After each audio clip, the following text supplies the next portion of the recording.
So I'm really excited about what you're about to do here, because this is where you really start to go from, just learning about this stuff to implementing what the pros do. Yeah, and it's funny. This used to be a mandatory thing if you wanted it to work. And for a long time, a lot of Android developers were not doing this, and it's one of the differences why iOS initially was so smooth, and Android was so jerky for long lists of data, is because they weren't implementing this pattern.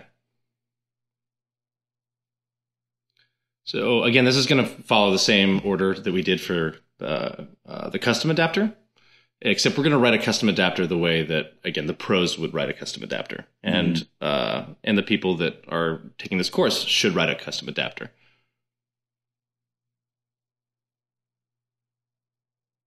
See, I was like, oh, I don't have it yet. You can slowly see me realizing that. I got so excited. Back up. Beep, beep, well, normally I would just start writing that code and let the errors just sit there, but that's not appropriate.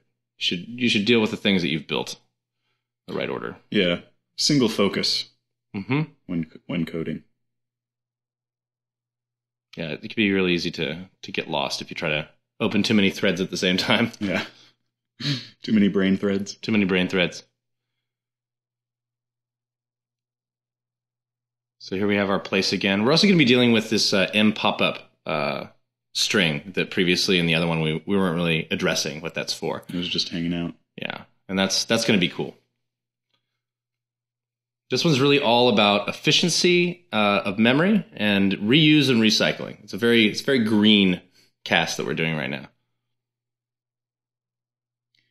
And when would you say in kind of Android, the Android community of developers, that it became common to do this? Like they actually started picking up on, okay, this is something that's important to make possible. I don't know. I think that really good Java developers knew this pattern already.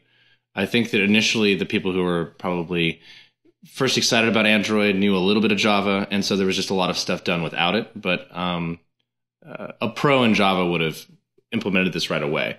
It's just that in the very beginning, there wasn't a lot of resources for people to kind of share some of these professional tricks with each other. And so this holder pattern was just not as well known. So would you say this is one way for an Android developer to distinguish themselves to other developers as like, oh yeah, I know how to deal with this. I know it's important to deal with this. Yeah. And also it's a matter of just pride. I mean, I don't know about you, but when I was first using a touch device phone, I would just sit there and scroll the thing back and forth and just admire how smooth it was. Right. And so, the more that you can empower yourself to write something that is, I don't want to say breathtaking, but I mean, is magical in that way. I mean, the more that you get joy out of using your own application. Yeah, it just feels good to use it. Yeah. You want to put it in other people's hands. Right, and they want to keep it. And then you have to grab your phone from them because they won't give you your phone back. That's the experience you want as a developer, when you can't get your phone back from your friends because they're too busy just playing with your app. Yeah, check this out. Yeah, that's really cool. Can I have it back now? I need my phone. So far, same stuff. Same stuff. I'm not sure if I used I used the generator before, but again, the constructor is just saving references to what we're going to pass in, the row, a context, and the data itself that we're going to, blend together. Again, I'm just taking that get item and get view, going to bring those in. So I have the right method signature. In this case, it was not in the right place. I like to put my constructors at the top. That's good practice.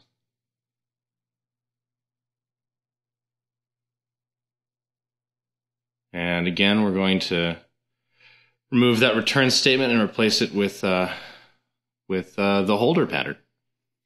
So that's what it's called. It's called the holder pattern. Just before we get into it, any kind of overview as to why it's called holder? It's called holder because you're literally making a placeholder for what you want to recycle.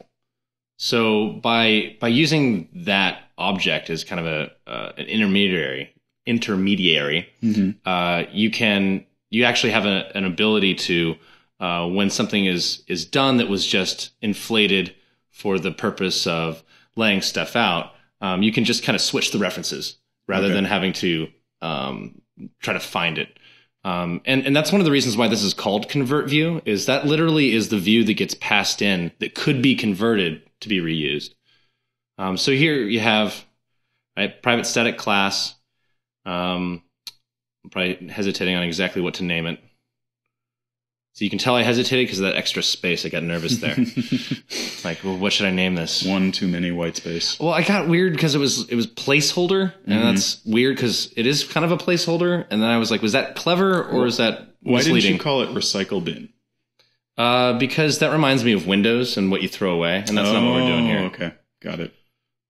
Yeah, this is not Windows 8 mobile. No. This is not. This is Android. This is Android. This is an international operating system. So here we have just the image view and 2 text views.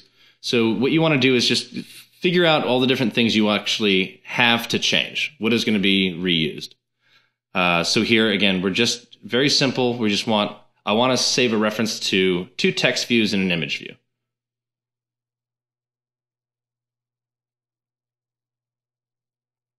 Import those guys real quick.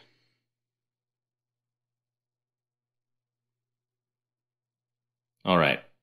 So normally, again, for this, I still wanted it to be simple, so that's why I renamed it row again, but probably would have just called it convert view after doing this a bunch of times. Mm-hmm. You mean on line 36, you took convert view and just renamed it?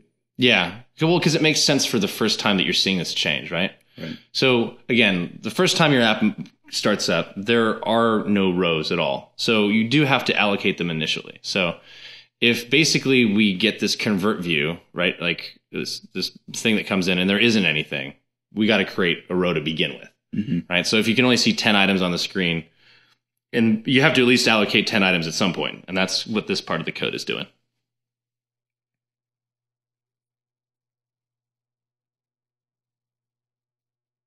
And even though it looks like it's just 2 lines of code, actually that process of inflating the view is relative to a computer actually a pretty expensive and long process. Because it's got a lot of data and a lot of rows to set up. And actually, I'm not sure about this, but I believe actually most of it is because that XML might be at this point actually on disk, so it actually has to read it in. Oh, okay. I'm not sure about that. It might be that it's just doing the parsing of the XML, but I'd have to look at it. But it's both processor and time expensive? Yeah. Well, time expensive because it's processor intensive. Because you have to actually take all that XML, read it in, allocate every object for what it represents, et cetera, et cetera.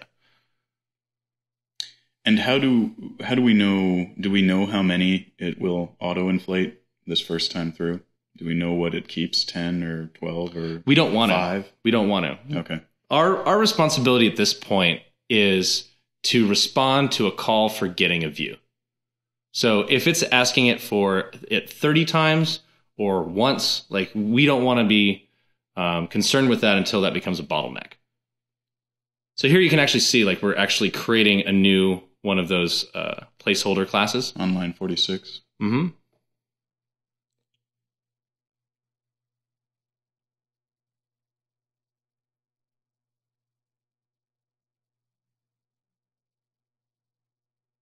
Now, this is the pattern that I'm used to, but you can technically do this another way because it's a static class.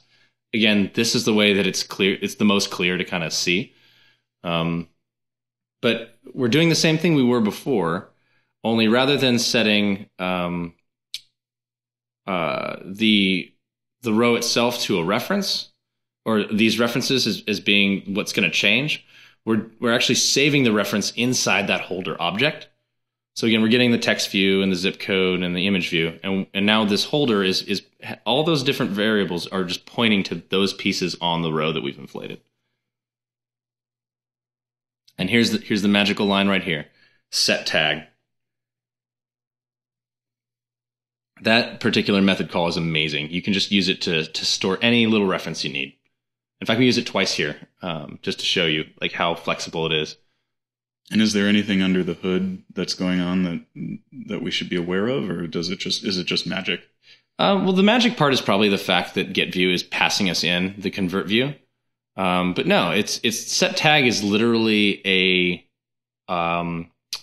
it's literally a field that is of object type, so it can point to anything. So whatever you give it, it'll point to. Got it. Very generic. Mm-hmm. See right there. See that get tag returns an object. Mm-hmm. So you just have to typecast it when it comes out. But look at that. See all this code from 43 to 52? Mm-hmm. That's only the first time it runs. Right. Otherwise, we're running just line 55. That's a much quicker operation than all that other stuff up there. So you can kind of see how much faster it is already. That's really cool.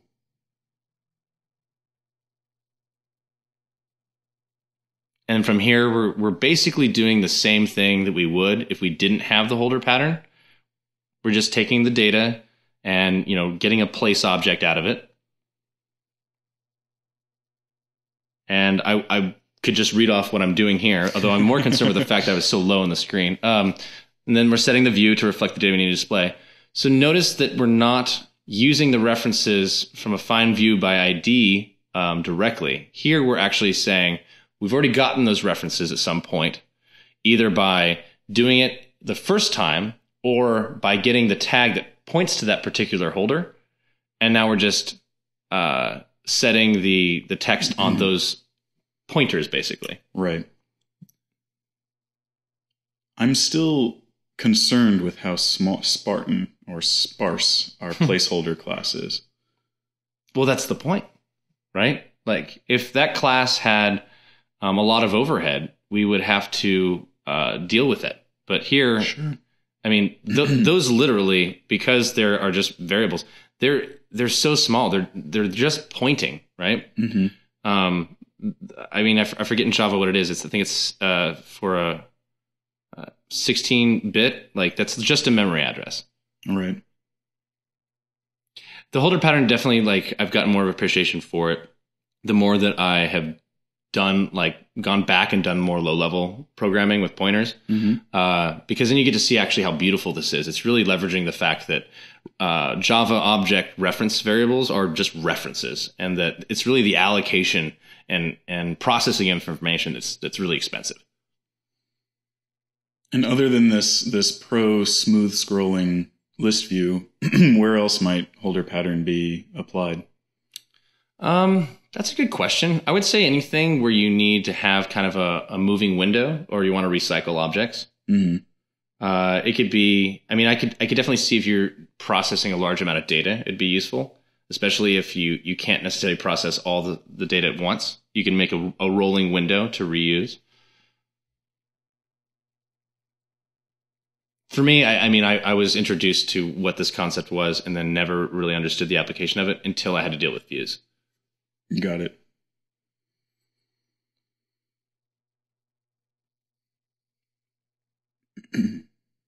Yeah. So there we are. It's just kind of the same thing. You notice this time around that 63, I was much smarter about, like, oh, I don't want to go through that debugging. Yeah. So now we're going to go ahead and plug that stuff in. But, this idea of, like, recycling the view, that concept, I think, is really important as much as possible. And we're going to see it, the same concept of, like, reuse, recycle again. There's another thing the holder pattern also prevents us from doing, which is if we had a list view of, like, 1,000 objects, like, you really don't want to allocate 1,000 view rows. So it's not just about the speed and fluidity. It's also about the size of what you're doing. Yeah, that's one of the things that I noticed studying both how people develop for the web and people develop for mobile, and really thinking about mobile as, appreciating that you want to be considerate about resources and how much you're going to take up. Even though there's supercomputers, they're still low resource environments. Right. And even if they become faster and bigger, which they will, but as they do, you still have this real desire to manage your resources well. And that is what I think shows your professionality as a mobile developer. Yeah. On top of that, it also helps you write stuff you're proud of and go home on time. Because if you're copying and pasting and having to change around a lot of code, instead of writing like, oh, I've written this twice, I can make this its own method. Then you're writing a lot of extra code you don't need to. And if you can kind of get comfortable with, you know what, I'm just going to do this once and then I'm going to reuse it as much as possible, you literally just have less code to go through. So again, we're checking for null, even though we know it won't be. Setting the adapter. It looks the exact same from this particular standpoint on the activity level. Oh, and here's my favorite part again. I love this every time. I kind of wish we could just like slow motion this. Except look at this. I'm like, oh shoot, didn't do the new on the first time, and then there it is. It's like so fast the IDE takes a while to catch up. Yeah, it's like what hiccups. Are you doing? I can't handle all that at once. Like, oh crap! Did you use? What do you? Okay. Everything's cool. Got it. Everything's cool. Except for I started calling it position. Yep.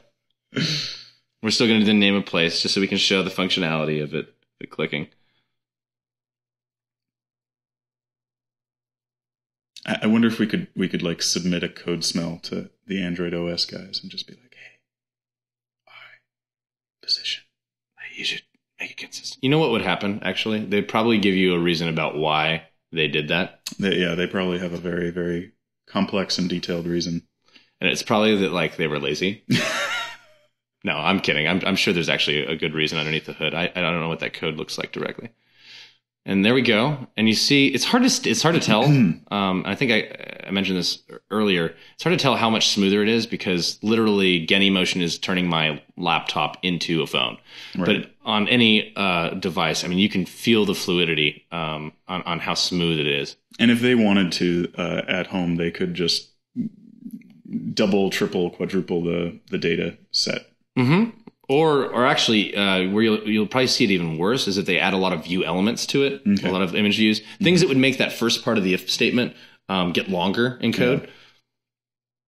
And so now here, this is great. Now we're going to do the exact same trick of using the get and set tag, but we're going to use it to recycle a listener. Okay, so this is a whole nother concept going on here. Yeah, this is a whole nother concept under the same category. So I'm going to make a listener, or a listener. Listener. And we're going to see that beautiful just, pop it all out. So this on-click method, if we wanted to make it so that when you touch on every picture, it does something different than selecting the row, we would have to create one. If we do it the normal get view way, we'd create one for each time we allocate a row. Or if we did it the old way, we'd allocate it for every time we see a new row, every time the view is received. But instead, because if you click on that, the only thing that really changes is what thing you're clicking on. The functionality of I'm listening for someone to touch this image view is still the same, right? Mm-hmm. So we're going to go one level deeper, and we're actually going to take the image view and set that listener on it. So, right, it's just reusing the same listener. And now we have this problem of like, well, how do I tell which one to use? Normally in that on-click method down there, because of the fact that it's a new view on-click listener, we can't just ask for the position. It doesn't have any concept of that. But we can take position as an integer or as an int, save it as an integer, which is an object, and again, set tag can just save any object. So now we're just saving the position so that when this comes in, that view, which we know what it's listening for, we can just pull it right out so we can tell where it came from. I love it. Recycling not only the data or in the memory, but the functionality as well. Mm-hmm. Yeah, there's only one new keyword there. So we're actually saving memory and saving functionality. And also it's much clearer to read. The readability is much better because you can look at this pop-up listener and know, oh, they're all doing the same thing. Mm-hmm. But you could save anything. In fact, one thing that you could do If you want to do something really complex, you could create another class and save like position and, time that the person clicked on it and whatever other data you wanted, and do this exact same thing and pass that object around so that you could, get some other, I don't want to say get context because that's actually an Android method call, but get some context about what was happening. Here's the M pop-up that you mentioned earlier. Yeah, so that's putting just it in there. It's just another string that was different than the name that I just put in there. And here we are just creating a pop-up toast that'll show when we touch the image. Give ourselves a little feedback. Yeah, let you know it worked.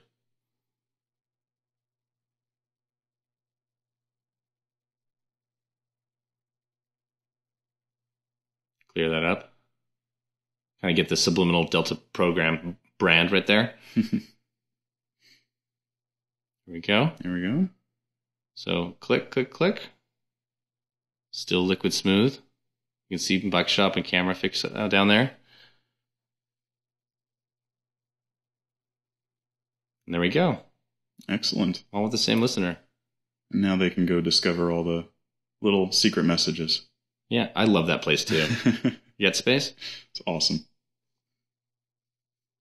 Yeah, but you can use this for anything. You can use it for switches. You can use it for multiple buttons on your item, just as long as you follow some good design principles and don't make it so that it's, your thumb is too big to actually discern where the content is. Or everything gets hit.